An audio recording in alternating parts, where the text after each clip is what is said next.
Hello प्यारे बच्चों, सभी को मेरी तरफ से हमेशा की तरह जय श्री कृष्ण, राधे राधे। तो welcome to this another amazing session of cheat series on differential equation. यानी आज भी हम हमेशा की तरह बात करने वाले हैं कि डिफरेंशियल इक्वेशन में आजकल का ट्रेंड क्या है, किस तरह के प्रॉब्लम ज्यादा पूछे जाते हैं, ऐसे कौन से टॉपिक्स हैं जो अगर आपने नहीं पढ़े तो आपको कोई नुकसान नहीं होने वाला। और साथ साथ लास्ट में देखेंगे आज का स्पेशल सवाल जो डेफिनेटली हमें कुछ ना कुछ सिखाकर जरूर जाएगा। तो चलिए आइए चलते हैं खूबसूरत सफर पर। सबसे पहले करते हैं सिलेबस का कंपैरिजन। अगर आप यहां और यहां देखेंगे तो यहां पर सिर्फ एक ही चीज उड़ाई गई है सिलेबस से, and that is the formation of differential equation. Formation of differential equation को अब हटा दिया गया है। पहले भी इस टॉपिक से बहुत कम सवाल आते थे फॉर्मेशन से, तो इसको हटा ही दिया गया है, बाकी कोई मेजर चेंज नहीं है। तो डिफरेंशियल इक्वेशन सिर्फ फॉर्मेशन और डिफरेंशियल इक्वेशन हटा दिया गया है, बाकी सिलेबस यथावत वैसे का वैसा ही बना हुआ है। ध्यान रखिएगा, homogeneous linear differential equation, variable separable type, equations reducible to variable separable, equations reducible to linear differential equation यानी बर्नौलीज फॉर्म, और साथ साथ equation reducible to homogeneous form. ये सब अच्छे से पढ़िएगा, इनके ऊपर सवाल ज्यादा आते हैं। और इस साल हो सकता है डिफरेंशियल इक्वेशन का जो वेटेज है वो डेफिनेटली बढ़ जाए एग्जाम में। So this is one of the predictions here. And अगर बात की जाए, सबसे ज्यादा सवाल जो आते हैं लीनियर डिफरेंशियल इक्वेशन से आते हैं। ये ट्रेंड हमेशा से चला आ रहा है कि अगर आप मुझसे डिफरेंशियल इक्वेशन सबसे इंपॉर्टेंट टॉपिक पूछें तो सबसे इंपॉर्टेंट टॉपिक जो डिफरेंशियल इक्वेशन में है वो है लीनियर डिफरेंशियल इक्वेशन, और साथ साथ बर्नौलीज फॉर्म। और यहां पर यह फॉर्म जरूर से आप अच्छे से पढ़ के जाइएगा, अच्छे से देखकर जाइएगा, डेफिनेटली इससे प्रॉब्लम आना निश्चित है। दूसरे नंबर पर जो आता है वो आता है वेरिएबल सेपरेबल टाइप, काफी आसान है, और होमोजीनियस इक्वेशन जो देखते ही समझ में आ जाती है।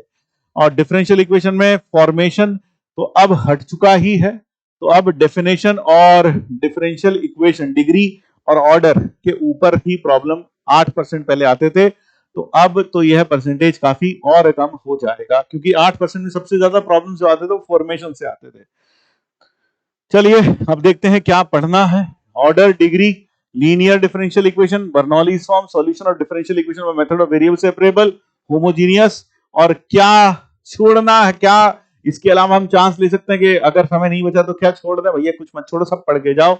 यह छोड़ सकते हो, बस यह छोड़ सकते हो, फॉर्मेशन ऑफ डिफरेंशियल इक्वेशन। यानी ये चैप्टर ज्यादा लंबा भी नहीं है, थोड़ा सा समय लगाओगे खटाक से चैप्टर पूरा भी हो जाएगा, क्योंकि चैप्टर करने का इसके ऊपर जो भी प्रॉब्लम्स आते हैं उनका करने का मैकेनिकल तरीका होता है, कोई खास बड़ा उसमें दांव पेच नहीं होते हैं, बहुत ज्यादा कॉन्सेप्चुअल भी नहीं है। तो अगर आपको मेथड ऑफ सॉल्यूशन मालूम है और आप देखकर पहचान सकते हैं कि इक्वेशन किस फॉर्म की है, तो आप यह प्रॉब्लम कर ले जाओगे। इसलिए यह जो चैप्टर एक फायदे का सौदा है, कम लगाओ ज्यादा पाओ, यानी कम समय लगाओगे और ज्यादा मार्क्स आएंगे इस चैप्टर से। सबसे ज्यादा linear differential equation is the latest trend. ध्यान रखिएगा दोस्तों, सबसे ज्यादा प्रॉब्लम लीनियर डिफरेंशियल इक्वेशन से ही आ रहे हैं, तो make it a point, LDE बिल्कुल भी छोड़ना नहीं है, यह सब बहुत अच्छे से पढ़कर जाना ही जाना है।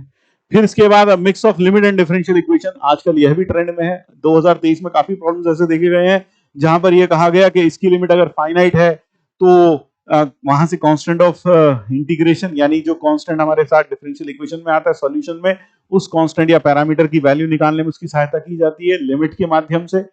और कई बार हमसे लिमिट भी पूछ लिया जाता है जो हमारा सॉल्यूशन आएगा उसका किसी पॉइंट पर, जैसे कि शायद यहां पूछा गया है।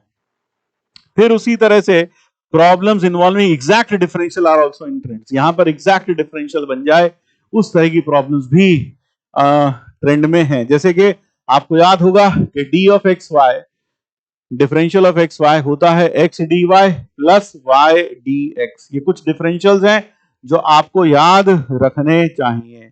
अगर आपके पास है X D X plus Y D Y, तो ये हो जाता है half of D of X square plus Y square.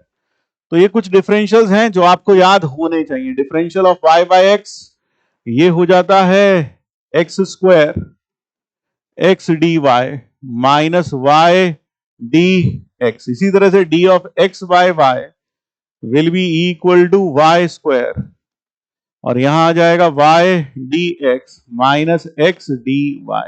तो ये कुछ एग्जैक्ट डिफरेंशियल्स हैं जो आपको याद होने चाहिए।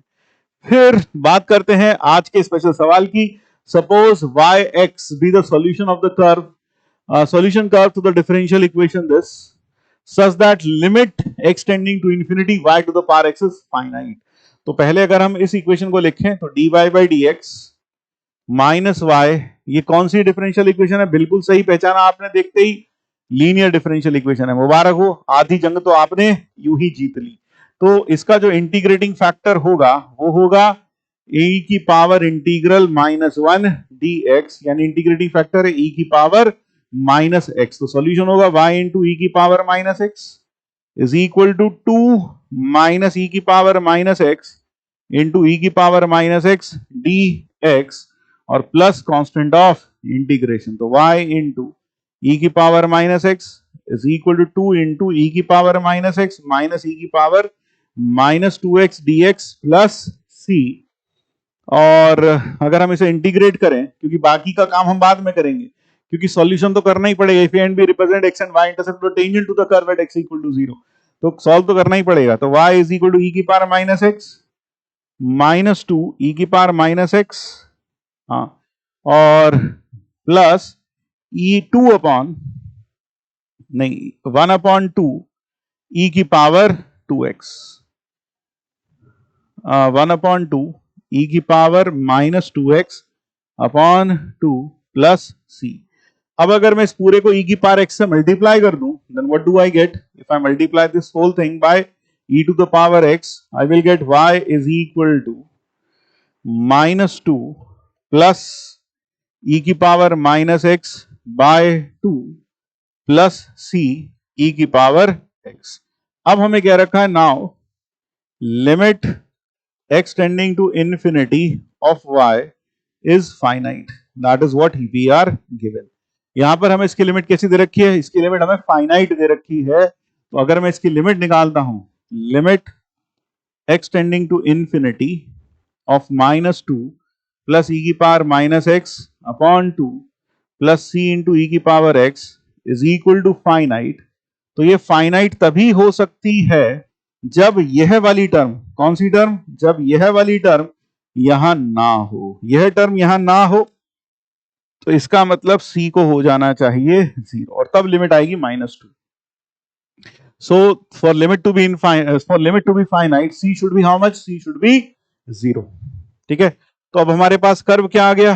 कर्व आ गया है y is equal to -2 plus e की power -x by 2.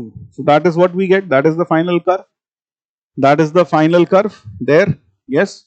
So that is the curve. अब वो कह रहा है a and b are the x and y intercept to tangent to the curve at x equal to 0. तो अगर मैं x को 0 रखता हूं तो y की वैल्यू आएगी -2 प्लस 2, that is -3/2 ही आएगा y। और dy by dx आएगा माइनस ई की पावर -x बाय 2, और x को रखेंगे हम 0, सो ये आ गया -12। तो टेंजेंट की जो इक्वेशन होगी वो होगी y plus 3/2 is equal to -12 into x -0। At x equal to 0 the value of x intercept are a and b। तो यहां से अपने पास आ गया 2 से मल्टीप्लाई कर दो तो 2y plus x plus 3 is equal to 0. X intercept will be equal to -3. Y intercept is equal to -3/2. So this is A and this is B. We were asked A minus 3B, A minus 4B. A minus 4B की value हमसे पूछी गई है। तो -3 plus 6 and that makes it 3. So therefore the correct answer in this case comes out to be 3. So इस तरह के problems जहां c की वैल्यू निकालने के लिए आपको लिमिट दे दी जाए, इस तरह के प्रॉब्लम्स भी आजकल काफी ट्रेंड में है, तो ध्यान रखिएगा। And that is all from my side. Till then, जय श्री कृष्ण, राधे राधे। फिर मिलते हैं अगली क्लास में।